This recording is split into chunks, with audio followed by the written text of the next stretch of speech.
Good morning student. आज हम मात्राएं के बारे में पढ़ेंगे। बच्चों, जैसे कि हमने पहले ही पढ़ा है कि व्यंजन एक ऐसे अक्षर होते हैं जो दूसरों की मदद से बुने जाते हैं और वे जिनकी मदद लेते हैं वे स्वर होते हैं। स्वर स्वर ऐसे होते हैं जो अपनी ध्वनियों को व्यंजन के साथ मिलाते हैं। हम कह सकते हैं स्वरों की ध्वनियाँ व्यंजनों के साथ मिलाई जाती है। इन स्वरों की ध्वनियों को पहचानने के लिए व्यंजनों में कौन कौन से स्वरों का समावेश किया जाता है, उसी के लिए मात्राएं बनी हैं। अब मैं बताती हूँ कि कौन कौन से स्वर हैं और उनकी कौन कौन सी मात्रा है जो कि प्रयोग में की जाती है।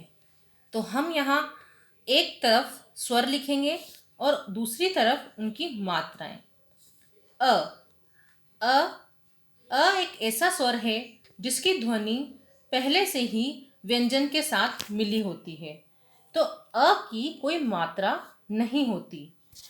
अ की कोई मात्रा नहीं होती मतलब कोई निशान नहीं होता, लेकिन वो व्यंजन के साथ बोली जाती है, जैसे क। अब यहाँ आ की मात्रा। आ की मात्रा एक डंडी के रूप में होती है जो व्यंजन के बाद लगाई जाती है। लाइन खींची जाए तो हम समझेंगे वो आ की मात्रा है। इसी तरह ई की मात्रा इस तरह से लगाई जाती है। क में लगेगी तो की। बड़ी ई की मात्रा इस तरह से होती है। क में लगाएंगे की। इसी तरह ऊ की मात्रा, छोटे ऊ की मात्रा कू, बड़े ऊ की मात्रा कू। इसी तरह री की मात्रा क्री। ए की मात्रा के, बड़े ए की मात्रा कै। ओ की मात्रा को, औ की मात्रा अंग, कंग। विसर्ग की मात्रा कह। बच्चों को बाराखड़ी सिखाई जाती है।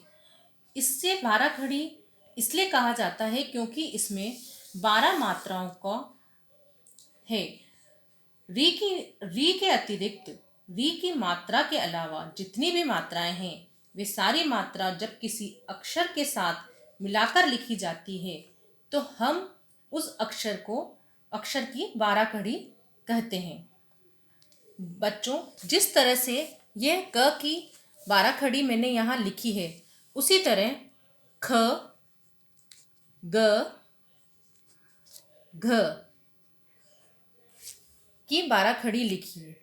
बाराखड़ी में क से ज्ञ तक सभी की बाराखड़ी लिखी जाती है, लेकिन यहाँ पर हम इसमें ड और अ इनकी बाराखड़ी नहीं गिनी जाती।